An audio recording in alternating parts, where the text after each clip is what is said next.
Now, I understand the DA is coming out to speak more about the situation. You're looking at him live right now as he gets set to explain what has happened since 3:45 this afternoon. Might be helpful. Here's the District Attorney Jack Stollsteimer with a number of officials behind him as they get set to let the public and the media know what exactly happened as far as his knowledge this afternoon. And his two officers behind him being treated at Penn Presbyterian Hospital. Let's go ahead and listen in. Thank you, everybody. Sorry. No worries. Go ahead, we're ready now. Good evening. My name is Jack Stollsteimer. I'm the District Attorney of Delaware County. I'm joined here today by the police chiefs from Lansdowne, East Lansdowne, the superintendent of the Upper Darby Police Department, and the mayors of Lansdowne and East Lansdowne to talk about the tragic but heroic situation that took place this afternoon. At about 3:47 this afternoon, a call went out from our 911 center that an 11-year-old girl had been shot on a property at 58 Lewis Street in East Lansdowne Borough. Police officers from Upper Darby, Lansdowne, and East Lansdowne immediately responded to that call, and braving the danger, they ran up towards danger so that the rest of us can run away from it.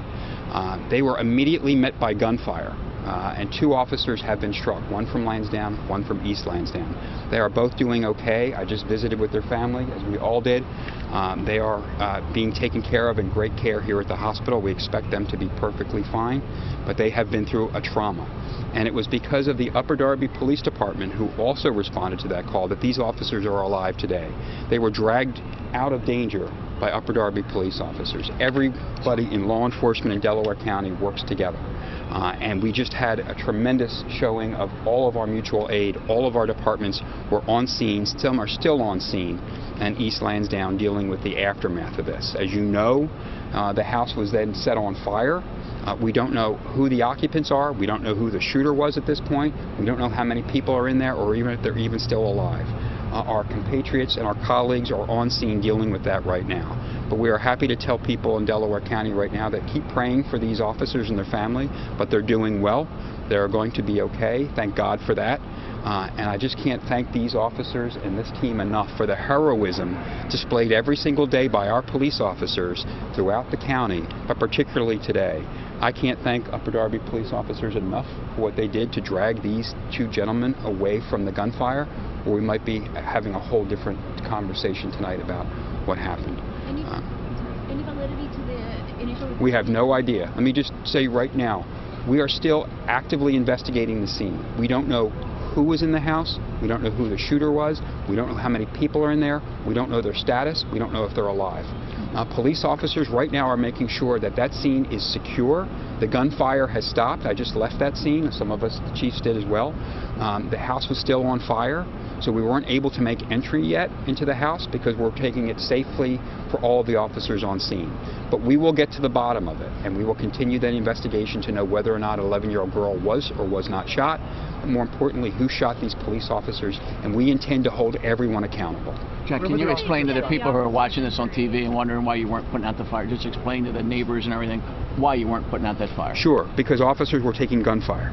The police officers and the fire department who were out there were still shots coming out at the beginning of this fire scene. So we want to make sure, and some of our police chiefs are out there right now. Some of our police chiefs in Delaware County are also fire chiefs. Okay, so they're out there actively controlling that scene. But there is nobody else in danger.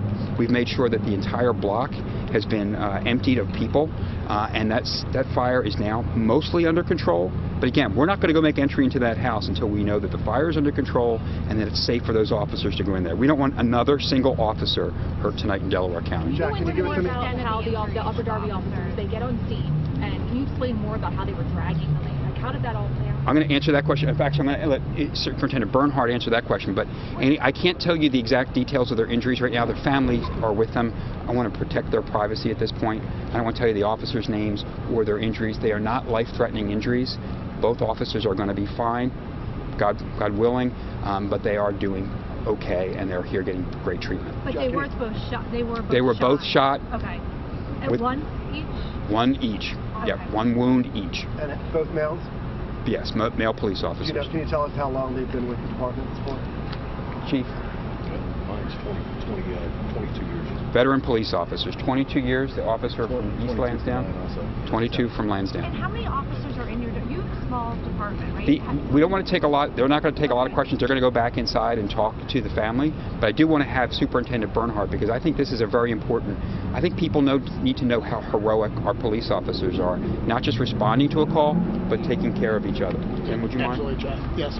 So like the district attorney said today, that call went out for shots fired in the borough of East Lansdowne. The borough of East Lansdowne borders Upper Darby Township, and we work well with them and work with them daily.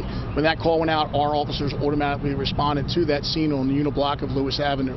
Our uniform patrol responded and saw 2 officers, and they advised our officers that they had been shot. Our officers, numerous officers responded, got ballistic shields, and were able to go onto that street, drag those officers out. One of those officers was transported here by one of our marked police cars. The other uniform officers from Upper Darby were able to drag the other officer to a waiting ambulance and was driven here as well. Tim, were your officers taking fire too when they were dragging those officers?